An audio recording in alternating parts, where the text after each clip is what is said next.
Welcome to our deep dive, everyone. We're tackling speaking English well today. Nice. This one's actually inspired by you guys. Yeah. So many of our listeners have shared that they're working on improving their English, and Such a common goal. it is, and for good reason. Yeah. English is just everywhere these days, and It's like the key it really is. to unlocking so many things. Absolutely. You think about travel, Oh, yeah. work, even just, Connecting with people. yeah, making friends all over the world. Totally.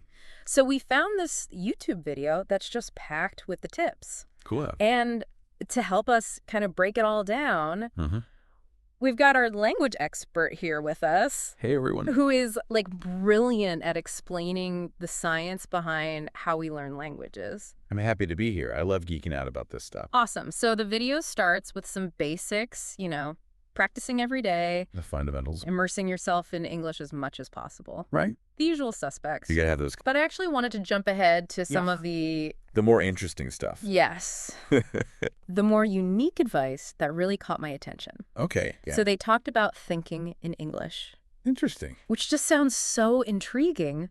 But It's a tricky one. it is. It's like, how do you actually do that? Yeah. At first it's like, what does that even mean? Exactly. But it's this idea of like shifting your internal monologue, that voice in your head that's always chattering away. Right. You want that to be in English. Okay. So instead of translating from your native language, Got it. you're actually aiming to think directly in English. So instead of mentally translating like, I want to go to the store in my head, Yeah, I should be thinking, I want to go to the store directly in English. exactly. You're not going through that extra translation step. Wow. And it sounds simple, Yeah. but it really does rewire your brain to process information differently. It's like building a mental muscle for fluency. Okay. That's a great analogy. It is. It's like going to the language gym. So how do you actually train that muscle? Like, Right. what are some practical exercises? Well, one technique is to narrate your daily activities in English. What do you mean? So like, as you're getting ready in the morning, you might think to yourself, I'm brushing my teeth, Mm-hmm. now I'm putting on my shirt, Right. I'm making coffee. Okay. Simple things, but it just gets your brain used to forming those thoughts in English. That's actually a really good tip. It's a good starting point. I'm going to try that. Yeah. Let me know how it goes. Okay. Another strategy that stood out to me was mimicking native speakers. Oh, interesting. I remember trying that in school, but it always felt a bit, Awkward. awkward and forced. I get that. Like I was putting on a show. Yeah, and it shouldn't feel like that. Right. Yeah. The key here is to approach it less like copying Okay. and more like embodying those nuances of spoken English. Okay. It's called shadowing. Shadowing. Okay. Tell me more about that. So think of it like an actor studying a role. Okay. They observe the mannerisms, the intonation, the rhythm of the character. Mm-hmm. With shadowing, you're doing the same thing with language. Interesting. You listen to a native speaker and try to replicate their pronunciation, Wow. their pacing, even their emotional tone. So it's not just about mimicking the words themselves, but Yeah. the entire delivery. Exactly. You're immersing yourself in the flow and cadence of spoken English. Mm-hmm. And it might feel strange at first, but with practice, Yeah. it helps internalize those subtle nuances Okay. that make your spoken English sound more natural and fluent. That makes a lot more sense. Good. I'm glad. Now, the video also mentioned using a mirror to practice speaking. Oh, the mirror method. And I just gotta be honest, Yeah, that always felt a little cheesy to me. I know what you mean. Like something out of a cheesy movie montage. I've seen those montages. But I'm open to being proven wrong. Okay, well, there's actually real value in visual feedback. Oh. Think about it. You can hear yourself speak, but you don't always see how you're coming across. I guess that's true. And we often pick up on these subtle cues and facial expressions and body language when we're communicating. Right. And when you practice in front of a mirror, you become more aware of your own nonverbal communication. So it's like having an instant feedback loop. Exactly. You can see if your facial expressions match your words, Oh, I see. or if your posture is conveying confidence. That's interesting. It's all connected. I never really thought about the visual aspect of speaking. It's often overlooked. Okay, you've convinced me to give the mirror method a try. Awesome. Let me know how it goes. And speaking of self-assessment, the video also talked about recording yourself speaking English. A classic technique. But is that actually helpful? It can be incredibly so. Mm-hmm. We often don't hear ourselves the way others hear us. Right. And by recording yourself and listening back, You can identify those areas for improvement Yeah. that you might not even be aware of. Like what? Oh, you might pick up on pronunciation errors. Or maybe you're speaking too quickly I do that. or too softly. I can see that. It allows you to step outside of your own subjective experience Right. and hear your spoken English from a different perspective. Interesting. It can be a bit cringeworthy at first, but it's incredibly effective. Okay, I can see that. Good. Glad I could convince you. So we've got thinking in English, shadowing, practicing in front of a mirror, recording ourselves. Sounds like a solid routine. It does. It sounds like a lot of solo practice, though. Yeah, it's true. What about getting feedback and interacting with others? Oh, yeah, that's crucial. The video mentioned finding a language exchange partner. That's a great one. And I've always been curious about that. Like, How does it work? yeah. What are your thoughts? I think language exchange can be a fantastic way to immerse yourself in real-world conversations. Okay. You connect with someone who is a native speaker of English Right. and wants to learn your native language. So it's a mutually beneficial exchange of language skills. Exactly. Yeah. You both get to practice your target language and help each other along the way. I love that. And it's not just about the language itself. Right. It's about connecting with someone from a different culture, Uh-huh. learning about their perspectives, maybe even building a friendship. That sounds amazing. It can be really rewarding. But how do you actually go about finding a language exchange partner? Well, there are many platforms dedicated to connecting language learners. Really? Yeah, you can also try searching online communities or forums related to your interests. So if I'm passionate about photography, I could join an online photography community Exactly. and connect with English speakers who share that passion. That's a great idea. You're finding authentic connections Okay. that allow you to practice your English in a natural and enjoyable setting. That makes sense. And don't underestimate the power of small talk. Even casual conversations about the weather Uh-huh. or your weekend plans can help you build fluency and confidence. It's all about accumulating those little moments of practice, right? Exactly. Every interaction counts. And while we're on the topic of interacting with others, Yeah. the video also suggested joining a speaking club or a conversation group. Another great option. Have you found those to be effective? They can be incredibly valuable. They provide a supportive environment Okay. where you can practice speaking with other learners Right. and get feedback from a facilitator or a native speaker. So it's like a safe space to practice? It is. It's a great way to step outside your comfort zone and build confidence. And I imagine it's a great way to meet people who are on a similar language learning journey. Absolutely. What? It creates a sense of community and shared purpose. I love that. You can exchange tips, encourage each other, and celebrate successes together. It's like having a support system. It is. Yeah. It makes the whole process more enjoyable. Okay, so we've talked about a lot of different strategies. We have. Thinking in English, shadowing, using a mirror, recording ourselves. Finding a language exchange partner, joining a speaking club. A lot to try. It's clear that there's no one-size-fits-all approach to speaking English well. Definitely not. But are there any common threads or principles that tie all of these strategies together? That's a great question. I think the key takeaway is that effective language learning involves a multifaceted approach. Okay. It's about integrating different techniques and tools to create a personalized learning experience Right. that works for you. Like creating your own language learning recipe. Exactly. You're the chef in your own language learning journey. I like that. You take the core ingredients, practice, immersion, engagement, Those are key. and then you kind of add your own blend of techniques and tools. Yeah, you customize it. To make it your own. Your own secret recipe. I like that. Yeah. Now, going back to the YouTube video, one strategy they mentioned was using flashcards. Flashcards. And honestly, I always associate those with Rote memorization. yes, root memorization. Yeah, just drilling. Which never really worked for me. It can be pretty mind-numbing. It is. It's like you're just trying to cram information into your brain. And it doesn't stick. It doesn't. So is there a way to make flashcards more engaging? There are definitely ways to make them more effective. More effective, yeah. One key is to combine them with spaced repetition and active recall. Okay, those terms sound a bit technical. Yeah, let me break them down. Please. So spaced repetition is basically reviewing information at increasing intervals. Okay. So instead of cramming a ton of words at once Right. and forgetting them quickly. Which is what I usually do. Yeah, we've all been there. Yeah. You space out your review sessions. Okay. This helps move that information into your long-term memory. Makes sense. And then active recall. Uh-huh. That's all about actively retrieving information from your memory, Okay. rather than just passively reviewing it. So it's not just about seeing the word and definition, No, it's more active. but really forcing your brain to remember it. Exactly. That effortful retrieval process, it strengthens those neural connections and makes the information stick. Okay, so with flashcards, Yeah. you could have an English word on one side and its definition or a picture on the other. Yep. You test yourself, Uh-huh. and then based on how well you remember it, Okay. you space out your review sessions. Got it. It's a workout for your brain. I like that analogy. Got to keep those synapses firing. That makes so much more sense. Good. Glad. I can see how that would be much more effective than just flipping through a stack of cards. Yeah, it's more strategic. And I like the idea that you can customize your flashcards Absolutely. to focus on specific vocabulary that's Yeah. relevant to your goals. So if you're learning English for travel, Right. you could have flashcards with phrases for ordering food, Ordering food, yeah. asking for directions, That's a great point. checking into a hotel. It makes it so much more engaging than just memorizing random words from a list.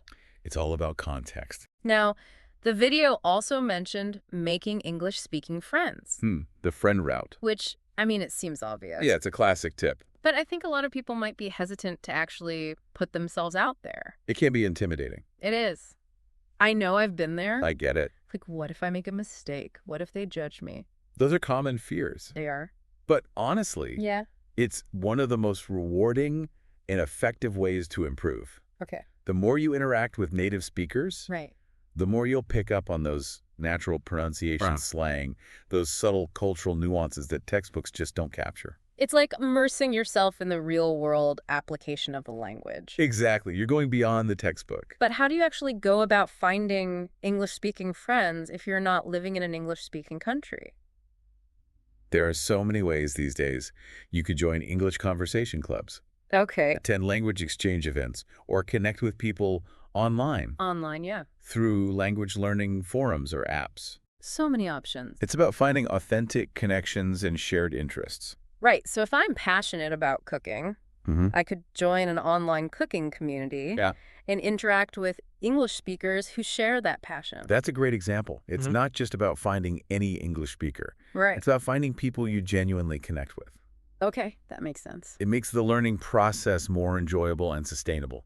And you mentioned small talk earlier. Yeah, don't underestimate it. How can small talk be helpful? Even casual conversations about everyday topics. Like what? You know, the weather, your weekend plans. Okay. It all helps you build fluency and confidence. It's all about accumulating those little moments of practice, right? Exactly. Every interaction adds up. Now, one suggestion from the video that I'm a bit skeptical about is watching English news. Oh, interesting. I've heard that before. Yeah, it's a common one. But honestly, news programs can be pretty dry. I get it. They can be a bit serious. Yeah, I'm not sure how much I'd actually learn from them. Well, from a language learning perspective, Okay. it's actually a valuable resource. How so? You're exposed to a wide range of vocabulary, Right. different accents, formal language usage. So even if I'm not super interested in the specific news stories, Yeah, I'm still absorbing the language itself. exactly. You're passively learning, even if you're not fully engaged. Interesting. And you can choose news sources that align with your interests. Oh, like if I'm passionate about science, I Yeah. could watch documentaries or science type programs. Exactly. There are tons of options out there. If you're into pop culture, there are plenty of entertainment news shows. Exactly. Find something that keeps you engaged. That's a great point. Make it enjoyable. And what about joining an English-speaking club? Speaking clubs can be great. Are those really effective? It really depends on the club and your learning style. Okay. Some clubs are very structured with lessons and activities, Mm-hmm. while others are more casual conversation groups. I see. So the best approach is to find a club that matches your level and interests. Okay, that makes sense. You don't want to be in a club that's too advanced or too Mm. basic. Right. It should feel challenging but not overwhelming. Do you have any advice for someone who might be nervous about joining a speaking club? Oh yeah, I get it. It can be intimidating. It is. But remember that everyone in that club Uh-huh. is there for the same reason, Right. to improve their English speaking skills. Okay. It's a safe and supportive environment. That's good to hear. Don't be afraid to participate, even if you stumble at first. I think that's the biggest fear for a lot of people. It is, but the more you put yourself out there, Right. the more comfortable you'll become. And I imagine it's a great way to meet people who are on a similar language learning journey. Absolutely. It creates a built-in community of support and motivation. Okay, so we've talked about a lot of external strategies, We have. but the video also emphasized the importance of mindset. Mindset is huge. How can people stay motivated Right. and overcome the inevitable challenges of learning a new language? Because there will be challenges. Oh, yeah, it's not always easy. It's not. One of the biggest hurdles I see is perfectionism. Perfectionism. Okay. Many people get discouraged because they're afraid of making mistakes Oh, yeah. or sounding silly. I totally get that. Yeah, I used to feel so self-conscious when I first started speaking English in public. it's a common feeling. Like, terrified of making mistakes and Yeah. being judged. I understand. It's a vulnerable feeling. It is, but it's so important to remember that making mistakes Okay. is an essential part of the learning process. We've got to make mistakes. You have to. Yeah. Embrace those mistakes as opportunities to learn and grow. Okay. Don't let the fear of imperfection hold you back. Easier said than done. It is, but it's crucial. It's about progress, not perfection. Exactly. It's a journey. But how do you actually shift your mindset Okay, good question. to embrace those mistakes? It's easier said than done. One helpful strategy is to reframe your perspective. Okay. Instead of seeing mistakes as failures, Uh-huh. see them as valuable feedback. Valuable feedback. Okay. Every time you stumble, Yeah. you're gaining insights into how the language works. That's a good way to look at it. And remember, even native speakers make mistakes. Oh, that's true. It's a natural part of language. We all make mistakes. We do. Yeah. It's how we learn. Okay, and what about setting goals? How can those help with motivation? Setting goals is powerful.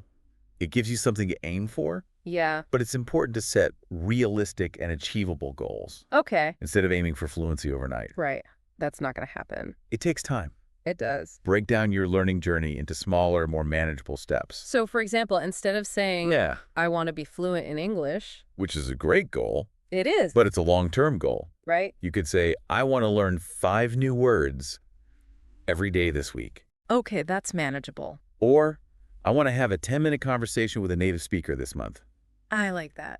Those smaller victories build momentum and keep you moving forward. They feel achievable. And don't forget to celebrate those wins. Yes. Celebrate. Whether it's treating yourself to a favorite meal, Oh, I like that idea. buying a new book in English, Okay. or just taking a moment to acknowledge your progress. Acknowledge the progress, yeah. Those positive reinforcements help maintain motivation. It's like giving yourself a pat on the back for all your hard work. Exactly. You deserve it. And what about those moments when you feel like you're hitting a wall? Oh yeah, those happen. When the progress seems to stall? It's normal. How do you deal with those moments of frustration? Those moments are inevitable, but it's important to remember that learning a language Uh-huh. is a journey, not a destination. Okay. There will be ups and downs, moments of flow, and moments of resistance. So it's not always going to be smooth sailing. It's not. It's more like riding the waves.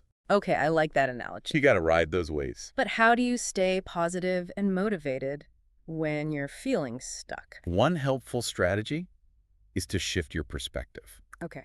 Wow. Instead of focusing on what you haven't mastered yet, Oh. focus on how far you've come. Okay. Remember why you started learning English in the first place. Reconnect with the purpose. Yeah, exactly. Let that fuel your motivation. I love that. It's easy to get caught up in the day-to-day grind Yeah. and lose sight of the bigger picture. Right. That's so true. So take a step back and remind yourself why you're doing this. And what about finding support? Support is crucial. Is it helpful to connect with other language learners? Absolutely. Connecting with others who are on a similar journey Okay. can provide invaluable support and encouragement. So like a community. Yeah, you can share tips, celebrate wins together, Celebrate together, yeah. and motivate each other through those challenging moments. It's like having a cheerleading squad for your language learning journey. I love that. Cheerleaders for language learning. We all need cheerleaders. We do.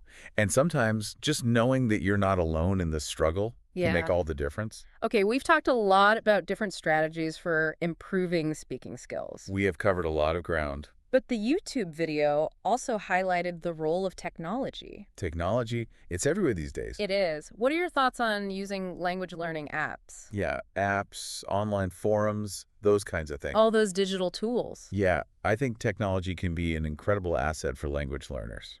Okay, but I've tried some language apps in the past, and they felt a bit gimmicky. I know what you mean. Like I wasn't really learning anything substantial. Some of them can be a bit superficial. They can. It's like they're promising you fluency in a few weeks. Right, and that's just not realistic. No. So how do you use technology strategically? It's important to use it as a supplement, Okay. not a replacement. So an app can be a great way to expand your vocabulary. Yeah, vocabulary, grammar drills, Right. those kinds of things. But it shouldn't replace actual conversations with real people. Exactly.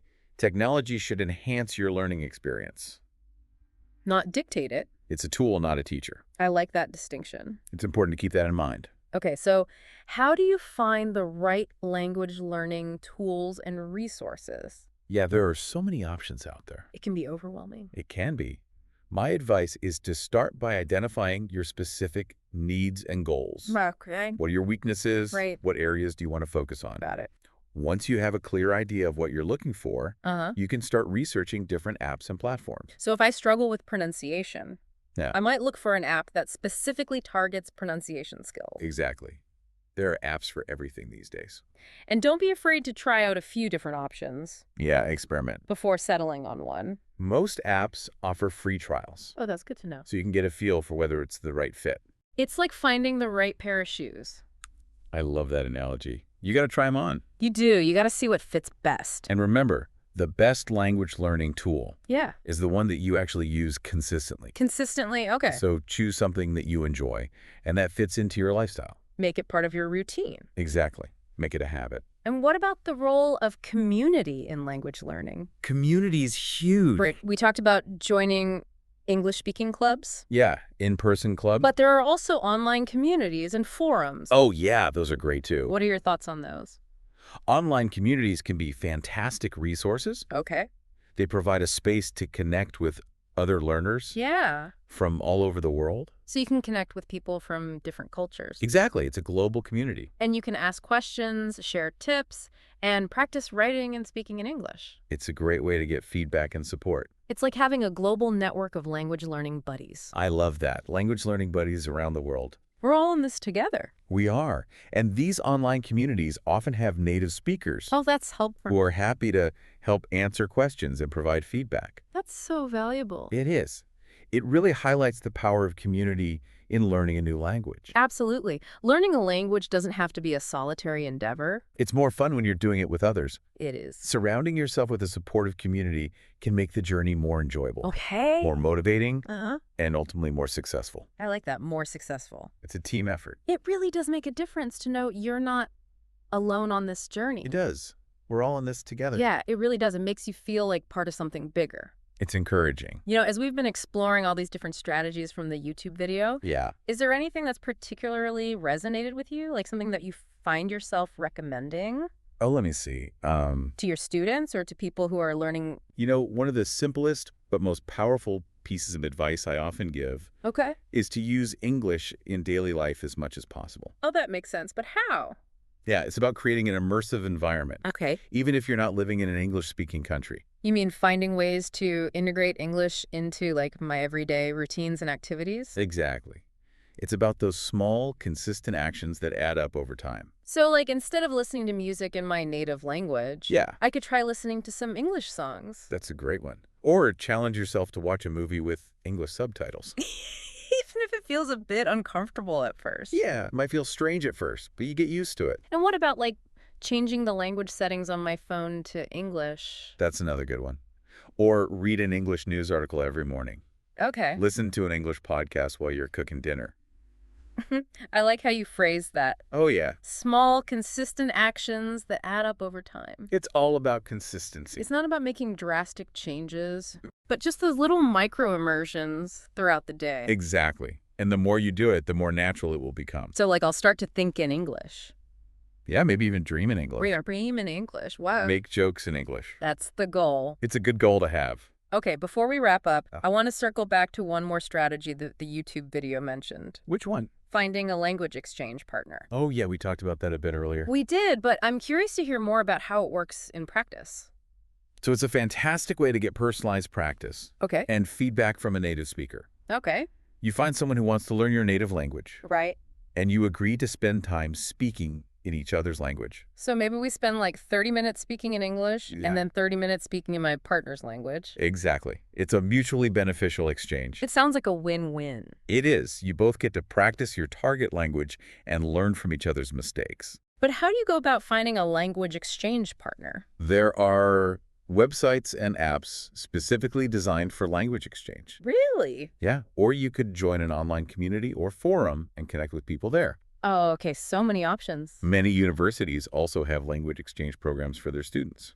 That's really helpful. It is. There are resources out there. And it circles back to the importance of community in language learning. It always comes back to community. You know, as we're nearing the end of our deep dive, Already. I know, time flies. I got it. I want to reiterate something we discussed earlier. What's that? The importance of celebrating small wins. Yes. Don't forget to celebrate. It's so easy to get caught up in the pursuit of fluency Yeah. and forget to acknowledge our progress along the way. It's like we're so focused on the destination that we forget to enjoy the journey. Exactly. Every step forward, no matter how small, Yeah. deserves to be recognized. Absolutely. And celebrated. It's those little victories that fuel our motivation. What are some ways that people can celebrate their language learning wins? Oh, it could be anything that brings you joy and reinforces your progress. Like what? Treat yourself to your favorite meal. Oh, I like that. Buy a new book in English. Or just take a few minutes to reflect on how far you've come. That's a good one. Even just acknowledging the effort you're putting in Yeah. can be a celebration in itself. It's about honoring your commitment to growth and self-improvement. It is. It's a journey. I love that. Okay, before we wrap up completely, Yeah. I want to leave our listener with a final thought, Okay, a parting thought. inspired by our deep dive today. All right, let's hear it. If you could give one piece of advice to someone just starting their journey to speaking English well, Just one piece of advice. what would it be? I would say think about one specific situation Okay. where you want to use English more confidently. Okay, one specific situation. Maybe it's ordering food at a restaurant, Okay. giving a presentation at work. Or just having a conversation with a new friend. Exactly. Now visualize yourself succeeding in that situation. Visualize it. Okay. What steps can you take today to make that vision a reality? That's such a powerful exercise. It is. It helps you break down that big goal. It takes the dream of speaking English fluently Right. and turns it into actionable steps. Exactly. Remember, a journey of 1,000 miles begins with a single step. I love that quote. That's a good one. Start small, stay consistent, and celebrate those little wins along the way. You got it. Wise words. I think we've covered a lot of ground today. We have. It's been a good discussion. We've explored practical tips, the science of language learning, We've gone deep. and hopefully inspired our listener to embrace the journey of speaking English well. I hope so too. It's been a pleasure diving into this topic with you. The feeling is mutual. And to our listener, thank you so much for joining us on this deep dive. We appreciate you listening. We'd love to hear about your progress, so feel free to reach out and share your experiences. Yeah, let us know how it goes. Until next time, happy learning. Happy learning, everyone.